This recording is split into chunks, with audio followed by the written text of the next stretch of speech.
Chapter 1. The Whispering Barrow. The wind off the Sea of Ghosts carried a sound like lamentation, threading between the ribs of the mountains north of Winterhold. Snow hissed against the scholar's hood as he climbed the slope toward the ruin the locals called Hroldmar's Rest.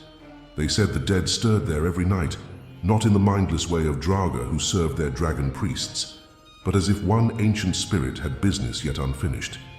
He had heard the tales in the frozen hearth inn, half swallowed by the tavern's smoke and ale-soaked laughter. "It walks," said a miner missing 3 fingers, "and it speaks a name, not its own."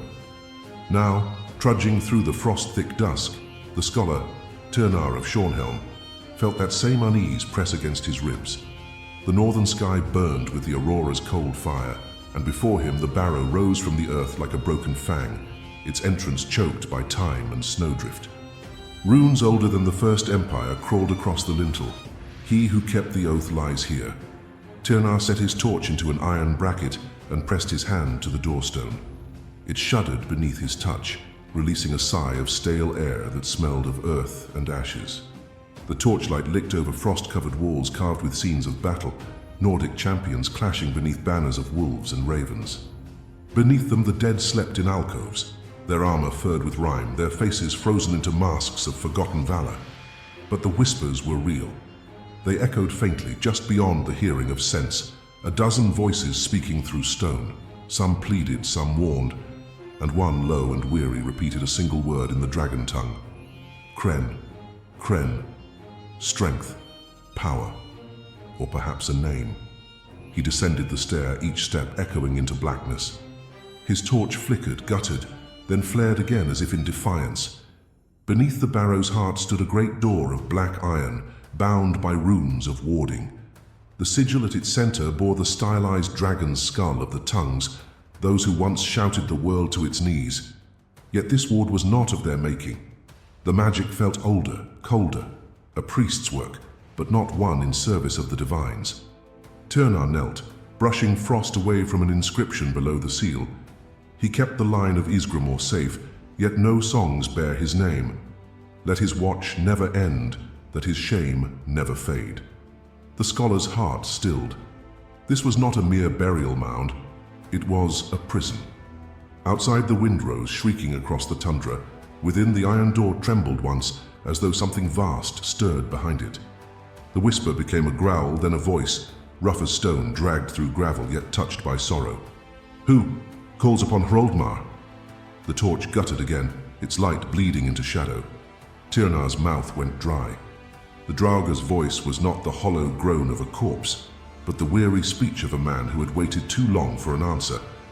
"I seek knowledge," he managed, his breath misting in the frozen air. "Why do you not rest?" For a moment, only silence. Then came the rattle of chains, the thud of ancient armor shifting. The air grew heavy, pressing against his lungs. A figure emerged from the gloom, wrapped in bronze plate and decay, eyes burning with blue fire beneath a cracked helm. "I swore an oath," the Draugr rasped, each word like the scrape of steel on stone. "And oaths. Do not die." The last of Draug's torchlight flickered across the chamber's carvings. Scenes of a man kneeling before a king, a blade upon his shoulder, a serpent curling behind the throne. The whispers grew louder, and the scholar understood. The barrow itself was bound by betrayal. He stepped back as the Draugr's gaze lifted toward the ceiling, as if hearing some command from a voice only the dead could know. Then, as suddenly as it had come to life, the creature sank to one knee and fell still once more. Only the wind answered, its mournful howl slipping through the cracks of the ancient stone. Above, the aurora pulsed and dimmed, and somewhere in the scholar's trembling hand, his quill scratched a single note in the margin of his journal. The Draugr remembers. Chapter 2. The Keeper of the Frosted Gate. When Draugr returned to Hroldmar's Rest the next night, the moon hung thin and white above the mountains like a blade's edge. The wind had quieted, and the snow was untouched, save for the deep furrows of his own steps from the evening before. The barrow waited, patient as the grave. He brought more torches this time, and a vial of fire salts from the college at Winterhold. The archmages would not have approved of his use of them, but Draugr knew what lingered in the depths was no ordinary Draugr. He had studied the dead in the catacombs of Shornhelm, in the salt tombs of Johanna, yet never had one spoken with such clarity, nor carried such sadness in its voice. Inside, the air felt heavier, the whispers sharper. The walls themselves seemed to breathe, faint curls of frost unfurling as he passed. When he reached the iron door again, it stood ajar. No hand, living or dead, had opened it, of that he was sure. The seals still pulsed faintly, runes flickering like dying embers, but something had changed. A cold light spilled through the gap, steady and blue as the light of a captured soul gem. Turner drew his dagger and pushed the door wider. The chamber beyond was vast, a cathedral of stone and ice. Pillars carved with wolf-headed warriors lined the walls, their eyes hollow sockets filled with frost. At the far end, upon a throne of black basalt, sat the Draugr Lord, Hroldmar the Oathkeeper. He was larger than Tyrna remembered, though perhaps it was the scale of the room that made him so. His armor was ancient Nordic plate, the edges etched with faint runes of warding. His sword, a broad-bladed relic, rested across his knees, its surface blackened by centuries of unholy enchantment. "You return," the Draugr said, voice echoing softly through the vault. "Few mortals do." "I seek to understand," Tyrna answered.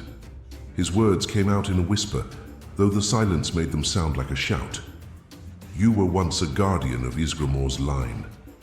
The Draugr tilted his head slightly, as though the name stirred old pride, or pain. "I was a sword of the companions," he said at last. "But when the blood of my oath was spilled, the gods turned their faces. They left me to keep the gate, forever."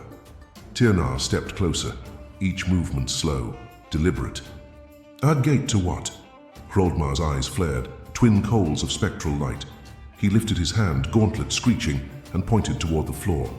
There, beneath a sheet of ice, Tyrna saw faint shapes, bodies perhaps, or relics entombed in frost, and beneath them a circle of runes carved into the bedrock. "The gate to a name best forgotten," said the Draugr. "The priest of the serpent bound it here. He said it was the will of the divines, but no gods came to see his deed." He rose from the throne, the weight of his armor groaning like a ship's hull under storm. The blue fire of his eyes dimmed for a heartbeat, revealing something beneath, the ghost of a man who had once believed in honor. "Go now, scholar. Leave this place to the dead." Tyrna did not move. "If you wished me gone, you would have slain me."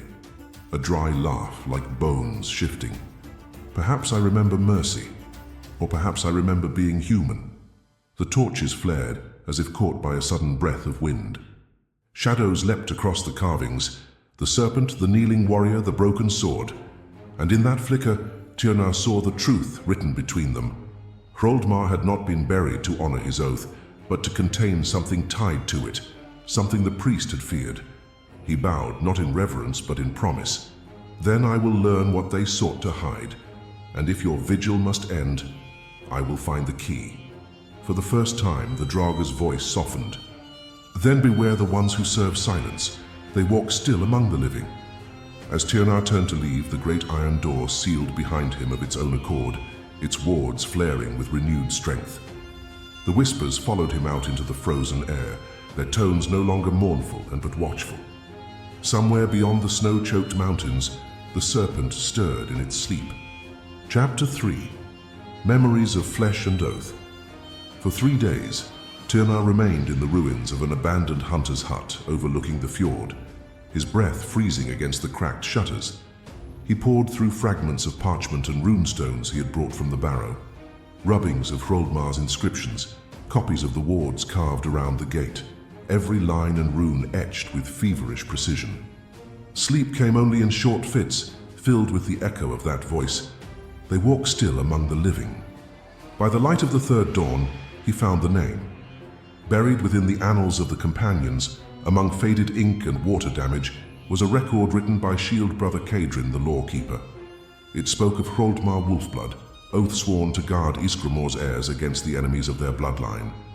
A hero once sung in the mead halls of Whiterun, until his name was stricken from every tale. The entry ended abruptly, a smear of ink across the parchment, followed by 3 words in red wax: "Priest of the Serpent." The phrase sent a chill deeper than the mountain wind. Tiernar had read of that cult only in whispers, a splinter sect born from the worship of Akatosh, claiming the dragon god's true nature was neither time nor order, but hunger. They had been cast out of the temples of the divines after the First Era, their relics scattered and sealed beneath tombs. He had seen their mark before, a coiled serpent biting its own tail. It had been carved on the stone beneath Hroldmar's throne. Determined, Tiernar returned to the barrow that evening, the aurora burning pale and still above. The air within seemed colder now, more alert, as though the ruin itself waited for what he might uncover. At the chamber of the gate, he set his torch upon the frozen floor and traced the carvings with a trembling hand. The runes shimmered faintly beneath his touch, releasing brief images into his mind. A vision of a great hall, its rafters hung with banners of blue and silver, a young Nord kneeling before his lord, a golden serpent coiled around the blade that knighted him. Then came the betrayal. He saw Hroldmar standing beside the heir of Ysgramor, defending him against a circle of priests whose eyes glowed with unnatural light. He heard the serpent's hiss echoing in the rafters, felt the surge of magic that burned the air. Then, a scream, a shattering oath, and darkness. The vision faded. Tiernar stumbled back, his breath ragged. On the ice before him, the faint outline of a sigil glowed red for a heartbeat, the serpent devouring its tail. The Draugr stirred. From the shadows of the chamber, Hroldmar rose once more, his blue fire dim and flickering. "You see now what was done," he murmured. "They made of me a warden to their sin. I keep shut the gate they dared not destroy." Tiernar steadied himself. "What lies beyond it?" "Not a thing of flesh," the Draugr said. "A promise, a hunger born of oath and blood. The priest bound it to my soul. So long as I remain, the gate cannot open. So long as I remain, I do not rest." His words hung heavy in the chill air. The scholar felt the enormity of it. A man condemned to eternity, not for his failure, but for his loyalty. "Tell me the name of the priest," Tiernar whispered. Hroldmar's eyes dimmed further as if the name itself pained him. He called himself Akol the Tongueless. He served the serpent and silenced the god's song. The Draugr's gaze fixed on Tiernar. "You would unbind me, scholar, but to do so you must walk the path he sealed. You must open the silence." A tremor shivered through the barrow, dislodging frost from the ceiling. The torches sputtered as a gust of unseen breath swept through the hall. "Leave now," said Hroldmar, "before the silence knows your name." Tiernar gathered his notes and fled into the storm. Behind him, the barrow's whisper followed, no longer mournful, but beckoning. When he reached the ridge above the fjord, he looked back once.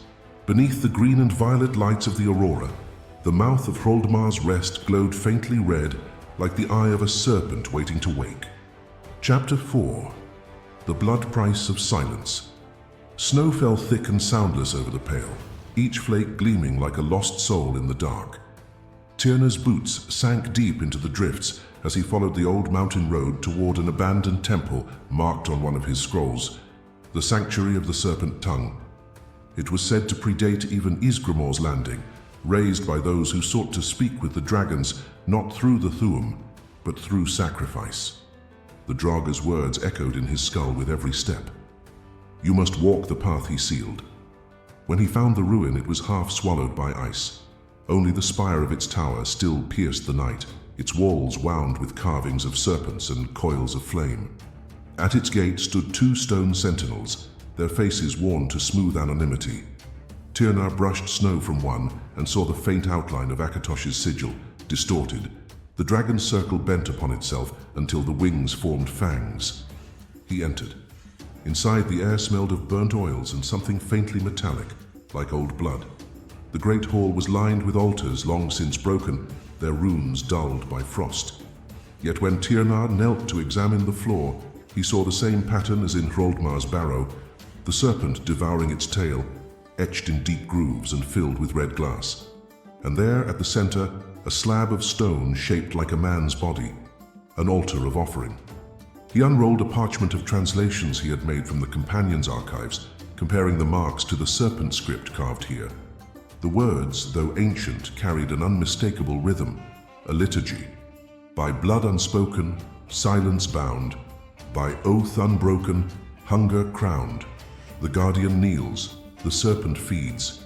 The gate is sealed by mortal deeds. The realization chilled him. The priests had not slain Hroldmar as punishment. They had used his honor as the vessel for their spell. His loyalty had been the blood they required to cage their hunger. Tirnar traced the final line with his gloved finger. Beneath the surface, he felt something stir, a faint pulse, as though the stone itself lived. Then came a whisper, low and serpentine, from somewhere beneath the floor. The oath still breathes. He staggered back. A sliver of red light bled through the cracks in the stone, spreading across the floor like veins. The serpents carved on the walls seemed to twist, their eyes glowing faintly as they turned toward him. "Show yourself," Tirnar whispered. The air rippled. From the far shadows stepped a figure draped in tattered robes, its face hidden behind a mask of beaten bronze shaped like a serpent's head. The voice that followed was soft and hollow, not alive, not entirely dead. "You trespass upon sacred stillness," it hissed. "The Oath Keeper's suffering is the lock. You would break it?" Tirnar steadied his torch. "He was bound unjustly. His soul is chained to your heresy." The figure tilted its head. "Justice is a mortal word. He chose to guard what the gods feared. In doing so, he became what he opposed." Its hand rose. Beneath the mask, two faintly burning eyes stared through him. "Would you take his burden? Speak the name. Spill your blood, and silence may claim him." For a moment, Tirnar's thoughts turned to the Draugr, to that voice heavy with despair, the blue fire that flickered not from malice but exhaustion. If there was any hope of release, he could not abandon it. He drew his dagger and nicked his palm. The blood fell to the floor and hissed against the stone. The runes flared crimson. The masked figure reeled back, its voice breaking into a chorus of whispers. "It begins again. The hunger wakes." The temple trembled. The red light poured up through the cracks, swirling around Tirnar like a storm of burning dust. He felt something cold and vast brush his mind. Not thought, but intent. A will older than man or myrrh. He dropped to one knee, clutching his temples as the world blurred into images. Hroldmar standing upon a field of corpses, the serpent coiling around his blade, a priest sealing his mouth with molten gold. Then, darkness. When Tirnar awoke, he lay at the temple's threshold. The wind had scoured the blood from the stone. The runes no longer glowed, but a faint warmth pulsed beneath them, as though something unseen now waited. He looked toward the mountains. In the distance, over Hroldmar's rest, a pillar of red light pierced the clouds, fading slowly into the night sky. The silence had been broken. Chapter 5. When the wind carries names. The night after the ritual, the north trembled. Villages along the Sea of Ghosts spoke of strange lights drifting over the water, shapes like scaled wings beneath the aurora, vanishing when seen too clearly. Tirnar felt the change in his bones. He could not sleep, for the wind itself now whispered in voices not his own. He journeyed back to Hroldmar's rest under a bruised dawn, the world pale and colorless. The barrow loomed against the horizon, its entrance gaping wider than before. The wards on the door were cracked, their runes bleeding faint traces of red. As Tirnar approached, the air pressed against him, thick as water. Inside, the whispering had grown louder, no longer fragments, but words. They spoke his name. The Hall of Pillars was alive with frostfire. Arcs of crimson light raced along the carvings. Hroldmar stood at the heart of it, no longer seated upon his throne. His armor steamed as if from inner heat, and the blue flame in his eyes burned white. "How you have done this," the Draugr said, voice heavy and distant, as if echoing from the bottom of the sea. "The serpent stirs, and my watch unravels." Tirnar stepped closer, clutching his notes as though they might shield him. "You said your binding was unjust. I broke the silence to free you." The Draugr's gaze softened for a moment, then hardened again. "Freedom is not what waits beyond the gate." He pointed to the great seal beneath the ice. Cracks spread through it like veins, leaking a dull, molten light. The hunger wakes, and it remembers the oath that fed it. A tremor shook the chamber. Dust and ice rained from the ceiling. From deep below came a sound that was neither growl nor word. a drawn-out exhalation, vast and cold, like a glacier sighing after millennia of stillness. "The priest's curse," Tyrnar whispered. "It feeds on the promise itself." "Yes." Hroldmar turned toward the gate, his ancient armor groaning. "I swore to guard Ysgramor's heirs. That oath became its chain. When your blood touched the seal, the serpent tasted my vow anew." He looked back at the scholar. "You must flee. Leave this land before it calls your name, as it called mine." But Tyrnar's curiosity burned stronger than his fear. "If the oath sustains it, then to break it entirely, you must renounce your vow. You must forswear what binds you."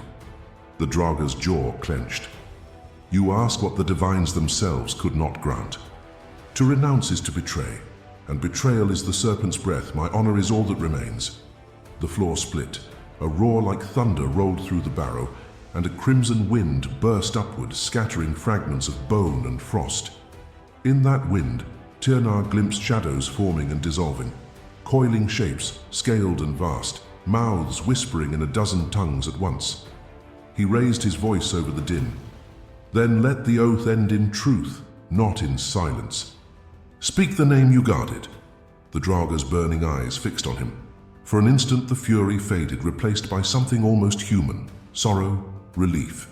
He lifted his sword high, runes along its edge, flaring white against the crimson dark. "Then hear me, gods and ghosts alike," he roared. "I, Hroldmar Wolfblood, release the blood of my oath. Let it return to the winds and the snows of our fathers." The gate shattered. A torrent of red light engulfed the chamber. Tyrnar was thrown to the ground, his ears ringing, his vision filled with flame and snow. Through the blinding brilliance, he saw Hroldmar's form dissolve, not torn apart, but unwoven, strands of light unraveling into the storm. The roar of the serpent faded into a sigh, then into silence. When the light died, only the broken sword remained, half buried in frost. Tyrnar rose unsteadily, the air still humming around him. Outside, the wind howled through the barrow's cracks, carrying with it faint words in Old Nordic, the voice of the dead, but calm now, free. "Tell them, I kept the gate." And then, only the mountain's breath. The scholar fell to his knees beside the sword and bowed his head. Somewhere in the distance, the aurora rippled, not red this time, but silver, bright and soft as dawn. The wind carried 1,000 names through the snow, and among them, one no longer cursed: Hroldmar Wolfblood. Chapter 6. The Long Sleep Reclaimed. For a time after the breaking of the gate, the north grew still.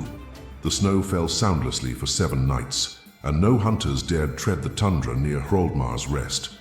Those who passed by swore they felt a warmth beneath the ground, as though the frozen earth dreamed of spring. Tyrnar lingered in the ruins. His lantern burned low, its flame too feeble to chase away the endless twilight. Around him the barrow had changed, no longer a place of torment, but of deep, solemn quiet. The air no longer whispered, it listened. The carvings on the walls had lost their faint, feverish glow. They were only stone again. He walked the hall where the Draugr's throne had stood.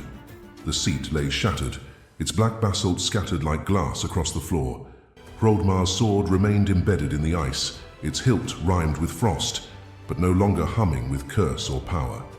Tyrnar knelt before it, tracing the runes that once held the oath. The ancient script had faded into nothing. "I have freed you," he murmured. "Or perhaps you have freed yourself." From the shadows above, a slow drip of meltwater echoed like a heartbeat. It reminded him of the Draugr's final words, "Tell them I kept the gate." He spent the day copying what inscriptions he could, preserving every detail before the ruin reclaimed its secrets. The serpent sigil was gone, its grooves filled with ice. Yet at the chamber's farthest edge, where once the gate had pulsed with red light, the stone now bore a single mark, the symbol of a wolf's head, its eyes calm, its mouth closed, a sign of rest. That evening, Tyrnar made camp at the mouth of the barrow. The aurora shivered above him, pale green turning to gold where the clouds broke. He wrote his findings by torchlight, his ink freezing between lines. "The hunger has quieted. The oath is broken. The silence is not empty, but whole, a sleep returned to its rightful owner. He closed his journal, yet even as he packed away his things, he felt the faintest pulse of unease. The serpent's doctrine had spoken of cycles, hunger devouring itself to be born anew. Could such hunger ever truly die? Or had it merely found another shape in the world's endless turning? A sound stirred him from thought, the crunch of boots upon snow. He turned sharply, hand going to his dagger. A woman stepped from the fog, cloaked in grey fur, a crest of the College of Winterhold stitched to her sleeve. "Scholar Tirnar," she called softly. Her voice was cautious yet steady. "I was sent from the college. You have not answered in 3 fortnights." Tirnar blinked, realizing how long he had been alone. "It is finished," he said. "The Draugr rests." She glanced past him toward the ruin. "And the curse?" He looked back once more. The entrance to Hroldmar's Rest was half sealed by drifting snow, its darkness gentle now, like the breath of a sleeping giant. "The curse was an oath," he said, "and oaths end only when remembered." She frowned slightly. "You mean to stay?" Tirnar smiled faintly. "Only long enough to listen." He watched as she departed toward the pale outline of Winterhold, her figure swallowed by snow and silence.